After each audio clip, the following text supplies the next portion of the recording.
So you're a newcomer to Canada, you have applied for jobs all on your own, you have interviewed, and you have somehow landed a really good, great job. Congratulations. Now you started the job and you think that it would be easy peasy for you because after all, again, you landed this job all on your own without any help from anybody. And maybe a few weeks in, you're starting to run into issues. Maybe people aren't talking to you at meetings. Heck, if you're probably not even getting invited to those meetings, whatever the case, right? Or maybe you're still shining and you're a rock star, you're getting things done, you're getting through things, relationships are great. But whatever the case is, I just want to make sure that as a newcomer to Canada, in the workplace, when you have landed a job, there are 7 mistakes that I hope that you can avoid, or that currently some might be making. And if you are, you need to make sure that you evaluate yourself for these 7 mistakes. And if you're making these mistakes, you need to course correct as soon as possible.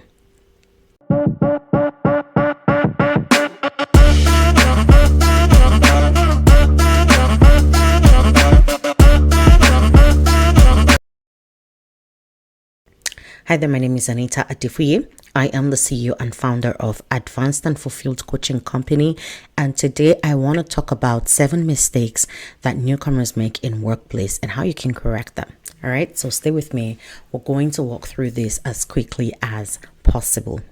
So number 1, mistakes that people make. As newcomers especially, but I find that it can also apply to a lot of people. So if peradventure you find that you're really struggling in the workplace and it has absolutely nothing to do with your competence, but you just feel like something doesn't sit right, something doesn't feel right, it feels like you're going up on a hill in your career, in building relationships, in having that synergy with your team members, then these are things that you should really definitely explore, and if need be, make corrections.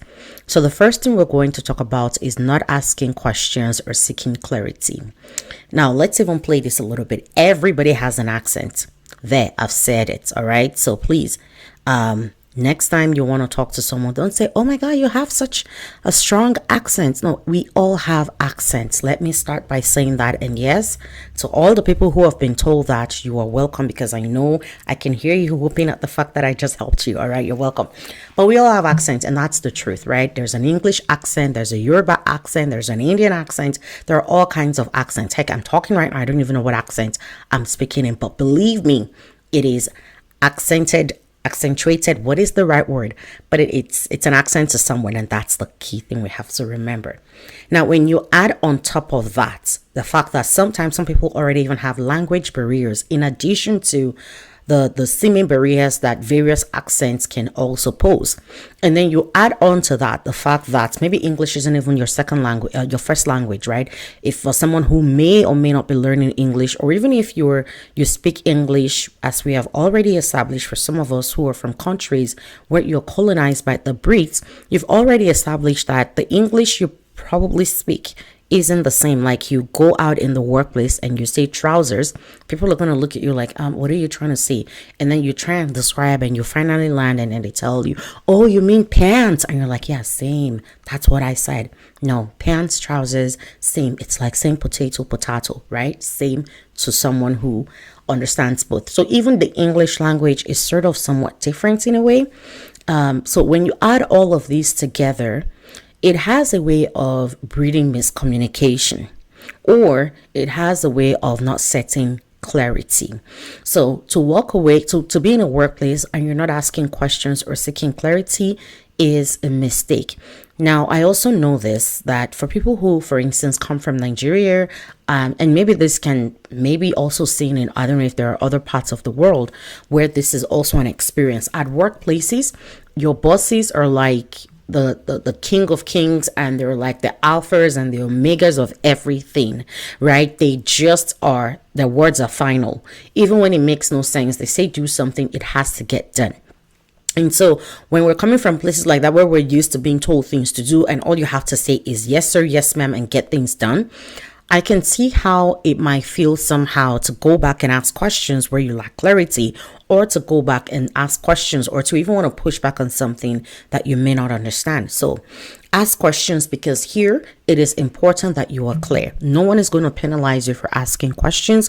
No one is going to make you look stupid. And if someone does make you look stupid, then that's on them and not on you. And if need be, and you can, and that becomes a recurring event, take it up with the appropriate authorities or watch persons within your organization. Typically, there will be such opportunities to do that. So whether you're speaking to your manager, whether you're speaking at a meeting, whether you're speaking at, or you're getting directions from your manager on what to do, or you're even talking to team members, when you understand that sometimes even communication between two people who speak the exact same language in the exact same accent, sometimes things can still get lost in translation. But I've seen and heard of cases where people get asked to do things, they're not sure what it was meant, or they're not sure what the direction was, or they felt like they didn't get enough clarity, and then they went off and did something, and that was used against them. You don't want to put yourself in that place. So please, when unsure, when in doubt, ask questions and seek clarity. Number 2 that we're going to talk about is not speaking at meetings. As a matter of fact, I think I've shared the story before, and I'll share it again just for benefit of those who may not have heard me share it. I remember being in a meeting where someone had asked me about another colleague who's from Africa, and had asked a question around like, yeah, like this person, I got to have a conversation, and this person is very intelligent, but they never speak at the meetings. And I said, well, if you're going to have them speak, then invite them. Now, this is a two-way street where there's a clash of culture obviously going on here, right? And these are more of the nuanced things. And that's why I said that if you are struggling in your job, in your career, but then you know that it has absolutely nothing to do with competence, as silly and simple and tiny as these things might seem, believe me, your problems might be coming from little things, seemingly little things like this, because while it might be little in one culture, it is everything in another, right? So not speaking at meetings, that is a big, bad error. Try to speak, but of course, speak intelligently. Okay. If you're thinking something, be sure to say it. Be sure to, if people are saying something and you feel like you have a better idea than what is put forward, or you think like you can add to that idea, don't be shy about it, right? Or even if you're agreeing with something others are saying, at least speak up and say, yeah, I agree with this point. Because what this does for you is that, one, it shows that you are actually present in that meeting, right? Because people go up to meetings and people roll their eyes at meetings, and people show up to meetings, but they're not really there.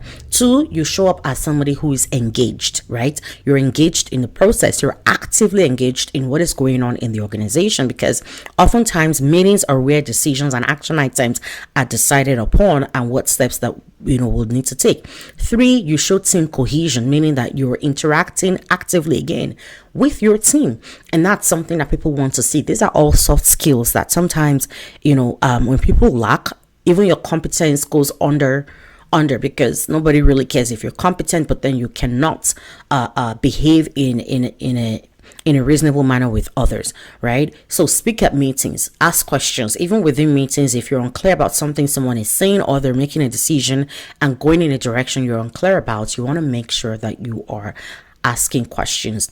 So speak up at meetings, right? But just even when you're offering something that is different, a thought that is different from what is commonly accepted and or believed, just find a way to make sure you present it in a manner that doesn't come off as, I think I'm better than you, or my idea is better than yours. No, find a way to present it in a respectful manner, communicate as clearly as you can, and invite feedback, right? Invite feedback into the conversation. Number 3 is always apologizing and saying sorry. This one, I will tell you the truth. Even for me, it is still a thing, because I find it hard to draw the line between just being an arrogant, inconsiderate human being and not wanting to say sorry. Like, so I know, I get it, especially where you're from. Again, I'm Nigerian Canadian, right? And I will speak a little bit to that aspect, but I also see this with other people who are like from India or Philippines, and we tend to say things like, oh, I'm sorry, or sorry. Let me even say this to my Caucasian and Canadian born, Canadian raised family and friends, I just want to say this. Sometimes when you hear people say sorry, they don't mean like they're apologizing for something. Believe me, sorry can mean a lot of things to a lot of people. And in the African context, sorry actually can be a conversation starter. To say, someone walks up to your desk and might start off by saying, sorry, I just want to talk to you about, and you're wondering, no need to apologize. Yeah, if you've ever heard yourself say that, believe me, you want to stick a moment and think, in what context are they asking for? Are they saying this sorry? But on the other hand, I also want to have to call new immigrants out, and not call them out, but draw your attention to this as well, because while you may not realize the impact of that sorry, what impact it's having, it does have impact. It does hold implications even for you, and people see you as you lack confidence. Oh, by the way, I'll tie this back to not speaking at meetings too, because when you don't speak at meetings, it is perceived that you are not someone who has confidence, and you want to make sure that in addition to your competence, you show confidence, right? So when you don't do that, it is assumed that you lack confidence. And always apologizing and saying sorry also translates for most people to not having confidence, or not having confidence in your ideas, and not having confidence in yourself. And you know that that's not the case, right? So when you're really speaking overall, just really listen to yourself. If you hear yourself saying sorry a lot, or you hear people keep saying things to you like, oh, you don't need to apologize, it means you're saying sorry a lot. All right, it means you're saying sorry a lot. Not to say that be an arrogant person that will never admit when they're wrong. If someone calls you out on something and you realize you're wrong, apologize. Or you do something or say something that impacts someone else negatively, take time and apologize. All right, it doesn't take away from you. But prefacing pretty much everything you want to do with an apologetic stance or with sorry, that's a problem. I heard this a lot, and even for me, to be honest with you, it's such a habit that even I am still working through this. So I just listen to myself, and when I realize I'm saying sorry, I tend to just course correct. Okay. And then number 4, not making eye contact when talking to someone, especially when they're older folks. I know, I feel like this particular video, I'm sure a lot of Africans are listening to me, right? And feeling like, are you just attacking everything and every value and culture that we stand for? No, that's not what I'm doing. I am trying to help you, because here's the thing. You're coming into Canada with a culture, and it's beautiful. It is great. But there's also an existing culture here. And when the cultures start to clash, it can very well put you in a make or mar situation. One thing I tell people is be authentic and be respectful, regardless of who you're speaking to, whether you're talking to a younger person, an older person, a peer, a superior, a subordinate, whatever the case is, right? Be respectful, so that when people know that you're a respectful person, and they know how to switch your culture stance when you need to. When you're talking to your fellow Nigerian, there is nothing that says you can't take on the Nigerian culture if they allow you, if they permit you, right? I remember, when I was working in McDonald's back in the day, many of the younger Filipino kids would talk to the older ones, and they were calling them auntie. And my Nigerian self understood that. My Nigerian side understood that. Believe me when I tell you, Canadian born and raised, we're struggling like, why are you calling her auntie? Her name is XYZ or whatever. I understood, and I didn't even bat an eyelid because I wasn't bothered, right? But between me and them, it wasn't a culture that was established between the two of us. So I would call them by their names, which is the acceptable culture here in Canada. But if I was working with a Nigerian, and I've had situations where I walk into a room and I'm in a meeting, and then the person I have to interact with is a Nigerian. 2 things I do. I avoid calling them directly by their names. I avoid as much as possible, and then you tend to play both cultures, right? But the point there being that be a respectful person, so that even if you're in a situation where you meet with someone who shares some cultural values with you, and let's say you call them by their first name, assuming, right?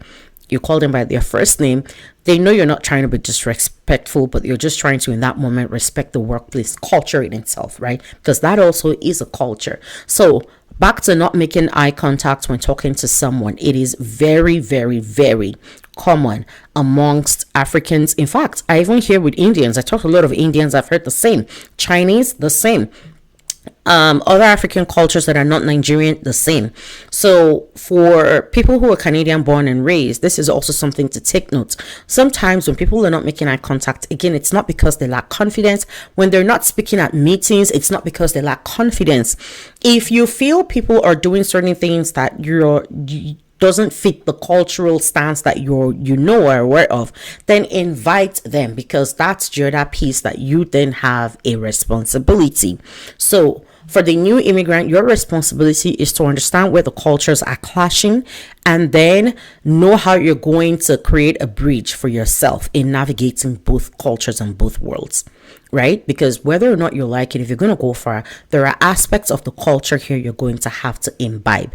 And in the workplace as well, within your organization, also understanding the workplace organization as it pertains to your organization is also very vital. So you have to understand that. Now, on the other end, the person who was born and raised in this culture and understand this culture, you also have a responsibility where you have to invite the other person to say, and this was something I remember, with regards to speaking at meetings, I had shared with some of my senior leaders at my previous, at all the places I've worked, to say, look, when you're dealing with an immigrant, chances are they won't speak at meetings. Get used to it. So what you want to help them do, not get used to it, but just be aware of it, right? And what you want them to do what you want to do on your own part is to send an invitation to say, is there something you want to add to this conversation? Do you have any thoughts, or is there anything that you feel like you agree with here? So they know that they are allowed to speak, right? They know that they're allowed to speak. Same with eye contact. If they're not looking you can tell them, I would really appreciate that, if I know you might not want to hold my stare, because then that can get awkward. But from time to time, just make eye contact. That's okay. I don't feel any way about it. Now, especially when you're an older folk, to the person you're interacting with, be rest assured they're not going to look you in the eye. Again, not because they lack confidence, but because that's the culture that they are raised in, and that's what they've been used to. A 30-year-old person has done this for 30 years of their lives. Maybe 28 if we take out the infant years. But they've done this for as long as forever as they've existed, is what I'm saying. You don't think that they're going to just throw it out the window in 30 minutes of being in Canada. That's not how that works, right? So help them understand and invite them in. Number 5, not mingling with your colleagues. Please mingle with your colleagues. Mingle, mingle, mingle. Truth be told, the conversations that will really help you, the insights that you have to certain things that might be opportunities that are coming up, those conversations don't happen on the websites of the company's website. That's not where it happens. Neither does it happen in your annual performance review sessions. It happens sometimes at coffee meetings. It happens sometimes over lunch hour. It happens sometimes over Christmas parties, right? So please mingle with your colleagues. Again, this speaks to team cohesion. If they have a coffee culture, embrace it. You don't drink coffee, that's okay. Grab a bottle of water, fill water in your water bottle, and just go sit and have that conversation. One thing I even want to say, this isn't about, because sometimes when I talk to a lot of immigrants, what I hear is, well, I'm not about to kiss ass of anybody. Pardon my French. It's not about that, right? Think about it. Even for you, put yourself in other people's shoes. If people were not inviting you to those things, how would you feel? You feel left out, right? In the same vein, when the table is flipped, where they invite you, or even if they don't invite you, you never invite yourself, you never show up. When they invite you, you always have a reason why you can't make it. What you're telling them is that you don't really accept them. And if you don't really accept them, they don't really accept you too. That's exactly how it works. Whatever you do, it's a two-way street. So if they don't have that culture at all, that's fine. In fact, what I tell people, if you go into a place where they don't even have a culture like that, you start one if you can. Or identify people you want to interact with and reach out to them and invite them for coffee. There is nothing that says that you can't do that. So mingle with your colleagues at meetings. Take a moment, get to know them, ask questions. Don't just walk into a meeting room and kick off the meeting straight off the bat. even if it's just 3 minutes, 5 minutes, 1 minute, do a little bit of a icebreaker, or just ask questions around people. Where'd you grow up? Where were you born? Where were you raised? What university did you attend? And when in doubt, the one conversation starter that every Canadian knows would always help break the ice is the weather, eh? All right, number 6, not attending social events. And I think this is very closely tied to number 5, not mingling with your colleagues. Social events are designed to do exactly something that is key in that word, which is give people an opportunity to socialize beyond the workplace. This is where, when people talk about how do I build relationships in the workplace, people don't really want to create friendships. Yeah, you're not there to try and make a BFF, but if you make one while you're at it, there's nothing wrong in that. It's a win-win. But the opportunity to build relationships, personal relationships outside of workplace, obviously won't happen within the work environment in and of itself. It will happen sometimes in those social events. Why? Because people's guards are down in social events. 1, 2, there is every likelihood that most social events will not be happening within the office space itself. It's probably happening at a restaurant, in some instances, someone else's house. And when it even happens in someone else's house, what that tells you is that someone has let you into their home. They've let you into a space that is personal and sacred to them. And when they do that, they're signaling something. Not everybody will open up their homes to you, and that's okay. I'm not saying go demand that people open up their homes to you and invite you into their kitchen and sit with you at their kitchen table. No, that's not what this is. But saying that when those events are happening outside of workplaces, it gives you an opportunity to see people beyond the suits that they wear, right? People's guards are typically down, and when alcohol is involved, even much more so. I remember seeing a former boss. If she listens to my videos, and she's messaged me one time, say she does sometimes watch my videos, and she was drunk, and I was like, no, I do not want to. I had to get that image out of my mind. Anyway, just if you drink wisely, and if you don't, you can show up to those events and not drink. In fact, when you show up, go an extra mile, be a designated driver for people who might drink, right? That way you keep them safe, and then they know that you have their back. I tell people team cohesion are not really built necessarily within the workspace 8 to 5. That's not where it happens.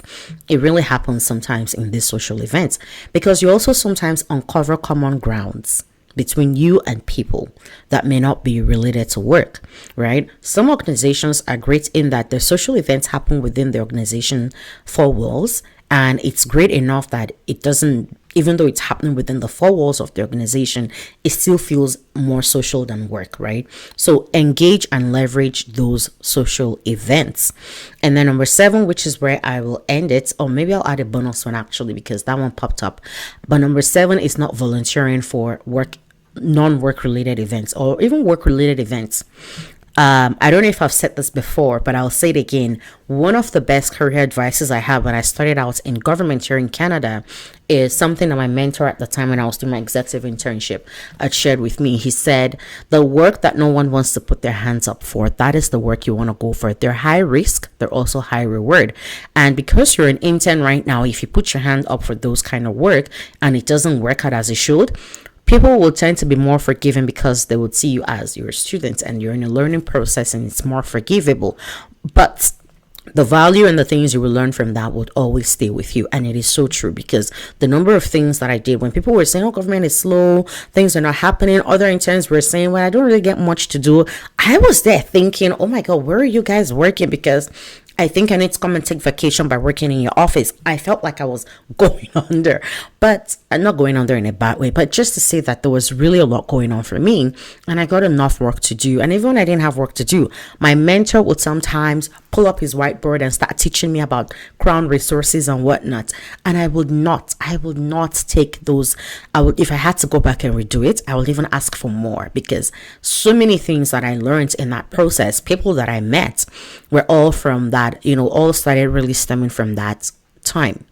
And it really helped set me up very well. Strong foundation for my time in government. And I will not take any moment of that back, right? So, not volunteering for work. And some of the work that I'm even referring to were not work that were within my designations, or my job description as an intern, or even within my job description as it were. I've worked in organizations where I will take up additional assignments that have nothing to do with my department. But guess what? That's how you build cross-functional collaboration. But even beyond that is that it gives you an opportunity to learn and expand your knowledge beyond what your current job requires you to do. And you're gaining competencies, skill, knowledge, understanding of different aspects of the organization. And if it's outside of work, it also shows that you're a dynamic person who is able to take on things that are outside of your regular work schedule, so to speak, right? So some organizations are very involved in community, and they would have community outreaches. That also gives you opportunity to, guess what, network and expand your network. So there are so many benefits to this. And these 7 things, and I'll add the bonus one, like I said, right? So let's say 8 is seeking feedback and asking and giving feedback, right? Whew, that's a big one too. In fact, I think it deserves a video in its own. So maybe I'll do a different video for that one. But seeking feedback and also giving feedback is also something that a lot of newcomers don't know how to do. And I get it, for many people, these are things that it's no fault of yours. It's just culturally, it's not what you were used to. It's not what you've been exposed to. And that's okay. But what is not okay is that you refuse to learn and understand the new culture you now find yourself in addition to learning the culture of your specific organization. So these 7 things or 8 things are things that I see this. I interact with a lot of newcomers. I hear these mistakes. I've had to help coach people who lost their jobs. And when you really dig deep, you realize that it had nothing to do with competency. These are all soft skill issues. These are all cultural issues. These are all nuanced things. There's no textbook for these things, right? You either know them or you don't. And this is an opportunity to put them in a way that is succinct enough and presentable in a way that is sort of systematic for you to take and grasp and be able to understand and say, oh, this is where I might be making these mistakes, and learn. Let me know in the comments which of these ones stood out the most to you and which one helped you the most.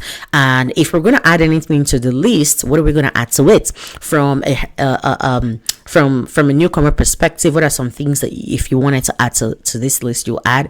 From a hiring manager's perspective, or a manager's perspective, or a Canadian born perspective, what are some things you might add to this list? I will be looking out for your chat, your feedback and comments.